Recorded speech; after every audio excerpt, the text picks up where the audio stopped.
gitu. Jadi saya ngerasa males aja ke gereja terus yang dibahas kan persembahan. Memang saat itu saya juga dari orang tua kan nggak dikasih uang jajan.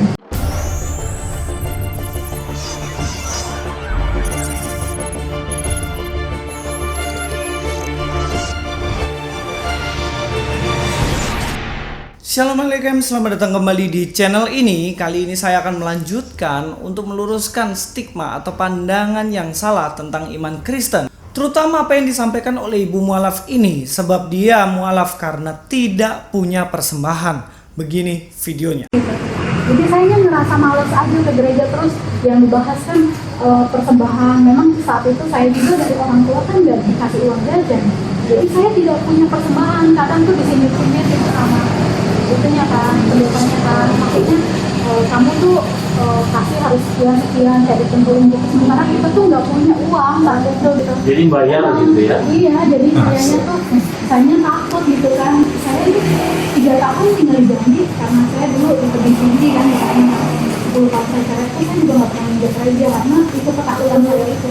Nah, dari video itu ada 5 hal yang ingin saya sampaikan. Jadi perhatikan baik-baik supaya tidak salah paham. Pertama, uang persembahan itu adalah bukan uang tiket masuk atau sesuatu yang wajib dibayarkan supaya bisa masuk gereja. Contohnya seperti kalian misalnya pergi ke bioskop, wajib untuk membayarkan uang misalnya 35.000 atau 50.000, sehingga uang yang dibayarkan ini membuat Anda bisa masuk ke dalam bioskop. Persembahan itu berbeda dengan hal ini. Tidak ada uang sedikit pun yang harus Anda keluarkan untuk bisa beribadah di dalam gereja. Jadi jelaslah pandangan yang berpikir bahwa uang persembahan adalah uang tiket masuk adalah salah total. Yang kedua, persembahan itu tidak pernah ditentukan berapa jumlahnya. Kalau ibu itu mengatakan bahwa pendetanya menentukan jumlah dari persembahan itu ataupun disindir terus kalau nggak memberikan persembahan, ini jelas salah. Sebab tidak ada minimal uang yang harus Anda berikan dalam persembahan itu. Entah Anda memberikan 100 perak, 500 perak, 1000 perak, 10.000 perak, ataupun 100.000 pun, itu terserah Anda. Yang penting dengan hati yang tulus Anda memberikannya, bukan karena terpaksa. Jadi jelaslah bahwa pemikiran yang mengatakan persembahan itu ditentukan jumlahnya adalah salah. Seumur-umur baru kali ini saya dengar bahwa persembahan itu ditentukan. Aduh. Atau jangan-jangan ibu sebenarnya nggak pernah ke gereja sebab tidak tahu sebenarnya bahwa persembahan tidak ditentukan. Yang ketiga, sebenarnya ke gereja itu tidak perlu memberikan persembahan kalau memang tidak punya. Tapi ingat ya, kalau benar-benar memang tidak punya uang sama sekali. Jangan tidak memberikan persembahan di gereja alasannya nggak punya uang, tapi pergi ke mall terus, beli kosmetik, beli lipstik, atau yang laki-laki beli rokok terus, katanya nggak punya duit, tapi rokok jalan terus. Nah, ini jelas salah. Guys, kalau laki-laki tuh jangan rokok. Lebih baik dipakai untuk hal yang lebih berguna. Dulu waktu saya di ITK ini, masih di STT, masih kuliah, sering kali saya nggak punya uang, karena memang nggak ada sponsor pribadi untuk saya. Bahkan kadang sampai 3 bulan saya tidak pegang uang, nggak bisa fotokopi, nggak bisa beli jajan. Kadang-kadang lihat teman-teman jajan, saya cuma bisa lihatin aja dari jauh, nggak punya gitu. Lalu apakah saya nggak ke gereja? Saya tetap ke gereja, pergi gereja saja. Pas ada persembahan ya maaf, nggak punya, dilewatin aja. Bukan karena saya nggak mau memberikan, tapi memang karena nggak ada yang bisa saya berikan gitu. Yang keempat, persembahan sebenarnya kecil pun nggak apa-apa guys, asalkan dengan hati yang tulus. Oke.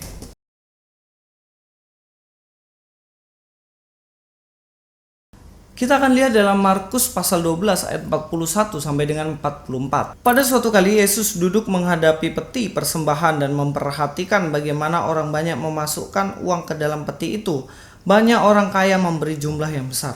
Perhatikan di sini bagaimana di ayat yang 1 dijelaskan banyak orang kaya memberikan persembahan dengan jumlah yang sangat besar. Ayat yang ke-42, lalu datanglah seorang janda yang miskin dan ia memasukkan 2 peser yaitu 1 duit. Untuk ukuran pada waktu itu 2 peser atau 1 duit itu adalah sangat-sangat kecil. Nah, di sini ayat pertama ada orang memberikan banyak, ayat kedua ada orang memberikan kecil. Menurut kalian, menurut saudara semuanya, persembahan mana yang disukai oleh Tuhan? Iya, benar sekali. Persembahan orang yang miskin. Mari kita akan lihat di ayat selanjutnya. Ayat 43, maka dipanggilnya murid-muridnya dan berkata kepada mereka, aku berkata kepadamu sesungguhnya janda miskin ini memberi lebih banyak daripada semua orang yang memasukkan uang ke dalam peti persembahan. Sebab mereka semua memberi dari kelimpahannya, tetapi janda ini memberi dari kekurangannya semua yang ada padanya, yaitu seluruh nafkahnya. Persembahan yang disukai adalah persembahan dari janda miskin ini, sebab dia memberikan dengan tulus hati. Yang kedua, memberikan dari apa yang ia punyai.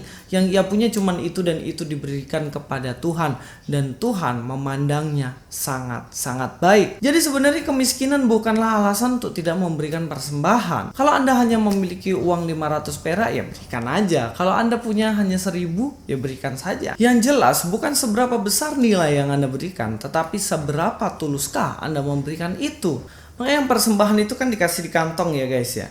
Ketika di kantong kan nggak ada sih orang pun yang lihat, ya masukkan aja, genggam. Kalau memang punya 1000, masukin aja ke dalam begitu.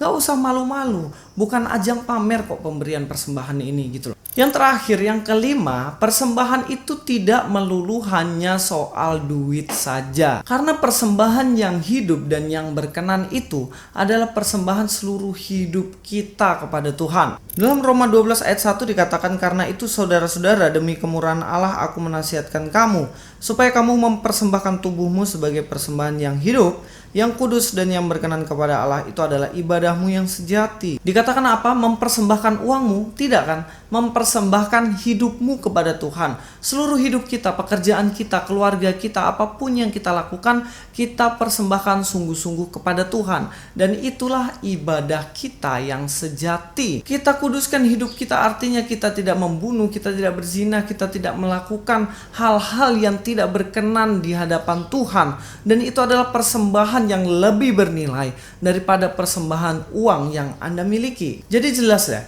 bahwa persembahan itu tidak dipaksakan. Persembahan itu sesuai dengan ketulusan hati kita. Dan persembahan yang lebih daripada uang adalah persembahan seluruh hidup kita. Jadi bukan alasan untuk tidak ke gereja kalau nggak punya persembahan. Dan bukan alasan juga untuk meninggalkan Tuhan hanya karena persembahan. Louis Prasetyo di sini. God be with you. Ku bawa kepadamu, oh Tuhan, persembahanku ini. Ku ingin Engkau menerima korban syukurku melalui pujian.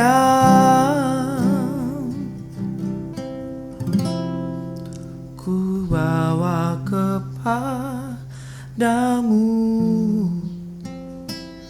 oh Tuhan, persembahanku ini. Ku ingin Engkau menerima korban syukurku melalui pujian. Takkan pernah ku bawa selain yang terbaik, yang harum dan sejati di hadapan tatamu. Yesusku, terimalah korban syukurku ini yang mengalir di hatiku sebagai penyembahanku yang mengalir di hatiku sebagai penyembahanku. sembah